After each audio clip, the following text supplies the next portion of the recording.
சிவனோட அப்பா அம்மா யாருப்பா? இதே கேள்வியை தான் சிவனுக்கு திருமணம் நடக்கிறப்பவும் கேட்டாங்க. சிவனுக்கு பார்வதியை மணமுடிக்கும் நேரத்தில் சிவன் யார் என்ற கேள்வி எழுகிறது. அப்ப நாரத முனி தன்னோட வீணையில ஒளிய எழுப்புறாரு.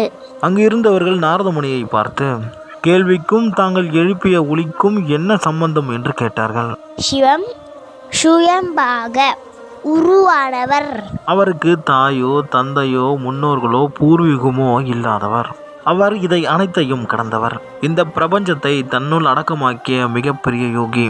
அவருக்கு முன்னோடி ஒன்று மொத்தமே, அதுதான் சத்தம். இந்த பிரபஞ்சம் உருவாகும் போது முதலில் உருவானது ஒளி மட்டுமே. அதுபோல இந்த சிவனும் ஒன்றுமற்ற வெறுமையிலிருந்து ஒளியின் மூலம் தோன்றியவர். அதை உணர்த்தவே என் வீணையில் இருந்து அந்த ஒளியை எழுப்பினேன் என்று நாரத முனி கூறினார். அப்பா, நான் ஒரு உண்மை சொல்லட்டுமா? சிவன் எங்கும் உள்ளான், உங்களுக்குள்ளும் உள்ளார். பாய் கைஸ், அடுத்த வீடியோவில் பார்க்கலாம். மறக்காம நம்ம சேனல் சப்ஸ்கிரைப் பண்ணுங்க. அடுத்த வீடியோவில் பார்க்கலாம்.